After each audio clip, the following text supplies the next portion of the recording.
കട്ടപ്പനയിലെ block resource സെന്ററിൽ 1 കോടിയോളം രൂപയുടെ ക്രമക്കേട് കണ്ടെത്തിയതിനെ തുടർന്ന് കരാർ ജീവനക്കാരായിരുന്ന 2 പേർക്കെതിരെ പോലീസ് കേസെടുത്തു. ബിആർസിയുടെ ബ്ലോക്ക് പ്രോഗ്രാം കോർഡിനേറ്ററുടെ പരാതിയിലാണ് പോലീസ് കേസെടുത്തത്.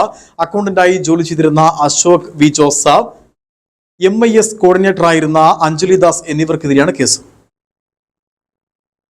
2022 ഏപ്രിൽ 1 മുതൽ ഈ വർഷം ജൂൺ 30 വരെയുള്ള കാലയളവിൽ ബിആർസിയിലേക്ക് വന്ന 1 കോടിയോളം രൂപ ഇരുവരുടെയും വിവിധ ബാങ്ക് അക്കൗണ്ടുകളിലേക്ക് മാറ്റിയെന്നാണ് പരാതി. ബിആർസിയുടെ മേലധികാരിയായ BPCയുടെ അനുവാദമില്ലാതെ ക്രമക്കേട് നടത്തിയെന്നാണ് FIRൽ വ്യക്തമാക്കിയിരിക്കുന്നത്.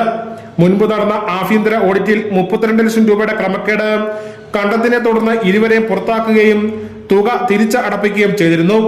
2 വർഷക്കാലത്തെ ഓഡിറ്റിലാണ് 32 ലക്ഷം രൂപയുടെ ക്രമക്കേട് കണ്ടെത്തിയത്. എന്നാൽ കൂടുതൽ തുകയുടെ തിരിമറി നടന്നതായി ആരോപണം ഉയർന്നിരുന്നു. പോലീസ് പറയുന്ന റിപ്പോർട്ട് അനുസരിച്ചാണെങ്കിൽ ഇപ്പോൾ കേസ് രജിസ്റ്റർ ചെയ്തിട്ടുള്ളത് 1 കോടി രൂപയ്ക്കാണ്. അപ്പോൾ ഇത് കേവലം 2 കരാർ ജീവനക്കാർ മാത്രമല്ല, ഇതുമായി ബന്ധപ്പെട്ടിട്ടുള്ള ഉന്നതരാരൊക്കെ ഉണ്ടോ അവരെല്ലാം നിയമത്തിന് മുമ്പിൽ കൊണ്ടുവരണം.